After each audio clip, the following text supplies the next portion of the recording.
চালা, শিক্ষিত ভাই শিক্ষিত চা, এ যেই সেই চা না দাদা, এর মধ্যে ভালোবাসা শিক্ষা মিলানো আছে, তাই স্বাদে গন্ধে অতুলনীয়। আমার ব্যবসার বয়স মাত্র কয়েকদিন, এখনই স্মার্ট গ্র্যাজুয়েট চাওয়ালাকে সোশ্যাল মিডিয়ার দৌলতে প্রায় অনেকেই চিনে গিয়েছেন। যে চাওয়ালা কখনো আসছেন 4 চাকা গাড়িতে, আবার কখনো বুলেট বাইকে, হাতের দামি আইফোন থেকে শুরু করে গলায় সোনার চেন, সাজ পোশাকেও আধুনিকতার ছোঁয়া নিয়ে কাঁচরাপাড়ার কেন্দ্রীয় বিদ্যালয়ের সামনে চা বিক্রি করছেন এই শিক্ষিত স্মার্ট গ্র্যাজুয়েট চা বিক্রেতা। তা আমি এদিকে আমার কাছেই বাড়ি, তখন আমি যখন যাচ্ছিলাম তখন আমাকে একজন ব্যক্তি জিজ্ঞাসা করে, ভাই এখানে চায়ের দোকান কোথায় আছে আর চা জল। তা আমাকে বললাম চায়ের দোকান সেই স্টেশন, আর খেতে গেলে সে ওখানে আরেকটা দূরে আছে পাল্লাদার, মুসলিম এরিয়া আছে ওই জায়গায়। তা আমি ওখানে দাঁড়িয়ে 10 মিনিট এমনি নিজে নিজে চিন্তা করলাম যে এখানে যদি চা বিক্রি করা যায়, বেশ ভালো প্রফিটেবল বিজনেস চা। তা আমি 10 মিনিটের চিন্তা 1 ঘন্টার মধ্যে বাড়িতে চা বানিয়ে নিয়ে এসেছি, জাস্ট এই এক কেটলি চা বানিয়ে নিয়ে এসেছি। আজকে ডেটে চায়ের সেল এখানে 17 থেকে 18 লিটার চা বিক্রি হয়, মানে সকাল 8টায় আমি শুরু করি, ওই বেলা 1টা 1:30 অবধি আমি থাকি এখন।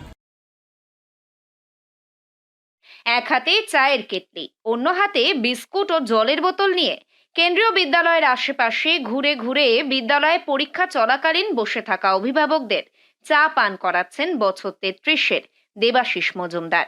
চা বিক্রিতেও রয়েছে অভিনবত্ব। ক্রেতাদের আকৃষ্ট করার জন্য নিজের ইউএসপি হিসেবে তুলে ধরছেন গ্র্যাজুয়েট শিক্ষিত স্মার্ট চাওয়ালা বলে। শুধু তাই নয়, ক্রেতাদের সঙ্গে মশকরা করে কখনো চায়ের দাম হাঁকাচ্ছেন 10,000, আবার কখনো 25,000 টাকার উপরেও। এই ড্রেস পরে যে স্মার্টলি স্কাই ব্যাগ রয়েছে, চোখে দামি ফ্রেমের চশমা, এটা দেখে আমার সন্দেহ হচ্ছে যে কোনো অংশে চা বিক্রি করে না, মানে চা বিক্রেতা নয় সেইভাবে। তো আমার সাথে আমার এক ভাইও এসেছিল, দুজনে মিলে ওর সাথে ছবি তুললাম, তারপর ওর সাথে গল্প করে জানতে পারলাম যে ওর মোবাইলে হোলসেল ডিলারও।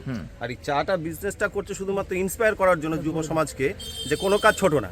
এটা ভালো লেগেছে যে একটা গ্র্যাজুয়েট ছেলে একটা পথের দিশারি, একটা পথের তাই দিশা দেখাচ্ছে শিক্ষিত ছেলেদের, যে তোমরা বসে থেকো না, যে কোনো কাজেই করতে পারো, ছোট কাজ কোনো কিছুই নয়। কাঁচরাপাড়া কেন্দ্রীয় বিদ্যালয়ের সামনে সকাল থেকে দুপুর পর্যন্ত বহু মানুষের কাছে এখন স্মার্ট চাওয়ালা হিসেবেই পরিচিত হয়ে উঠেছেন দেবাশিস।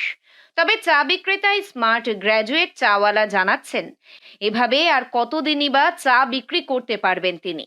এখন বর্তমানে পরীক্ষা চলছে, তাই দিনে প্রায় বিক্রি হচ্ছে 16 থেকে 17 লিটার চা, ফলে প্রায় 1.5 থেকে 2,000 টাকা লাভ হচ্ছে তার। কিন্তু পরীক্ষা শেষ হলে তখন কোথায় বিক্রি করবেন চা? স্থানীয় বিধায়ক ও পৌর প্রধানের কাছে কাঁচরাপাড়া স্টেশন সংলগ্ন কোনো একটি জায়গা তাকে দেওয়ার জন্য আবেদন জানাচ্ছেন স্মার্ট গ্র্যাজুয়েট শিক্ষিত চাওয়ালা দেবাশিস। আমার কোনো স্থায়ী জায়গা নেই, তা আপনাদের নিউজ চ্যানেলের মাধ্যমে যা মাননীয় বিধায়ক যে আছে আমাদের এই কাঁচরাপাড়া ব্যারাকপুরের মধ্যে, মাননীয় সুবোধ অধিকারীকে সম্মান জানিয়ে রেসপেক্ট জানিয়ে, এবং এখানকার যে চেয়ারম্যান আছে কমল অধিকারী, তাকে আমার রেসপেক্ট ও সম্মান জানিয়ে সে যদি আমাকে একটা ব্যবস্থা করে দেয় কাঁচরাপাড়া সংলগ্ন, যে যেখানে মানুষ এত সাড়া পেয়েছে, মানুষের ভালোবাসা পেয়েছে, তাদেরকে আমি যদি চা খাওয়াতে পারি, ভালোবাসা দিতে পারি, সেটাই আমার কাছে সবচেয়ে বড় পাওয়া। তার অনুপ্রেরণায় যেমন রয়েছেন দেশের প্রধানমন্ত্রী নরেন্দ্র মোদী, তেমন রয়েছেন রাজ্যের মুখ্যমন্ত্রী মমতা বন্দ্যোপাধ্যায়ও। বেসরকারি সংস্থায় কাজ করলেও লকডাউন পরবর্তী সময়ে পেশা বদলেছেন তিনি। তবে নেহাতি খেয়াল বসে এমন অভিনব উপায়ে চা বিক্রির ভাবনা মাথায় আসে তার। বাড়িতে রয়েছেন স্ত্রী সন্তান সহ পরিবারের সদস্যরা। তবে সোশ্যাল মিডিয়ার দৌলতে এখন দেবাশিস মজুমদার অর্থাৎ গ্র্যাজুয়েট শিক্ষিত স্মার্ট চাওয়ালাকে সকলেই চিনছেন এক ডাকে। তার সঙ্গে অনেকেই এখন তুলছেন সেলফি, আর এতেই যেন বাড়তি উৎসাহ পাচ্ছেন গ্র্যাজুয়েট শিক্ষিত স্মার্ট চা বিক্রেতা দেবাশিস।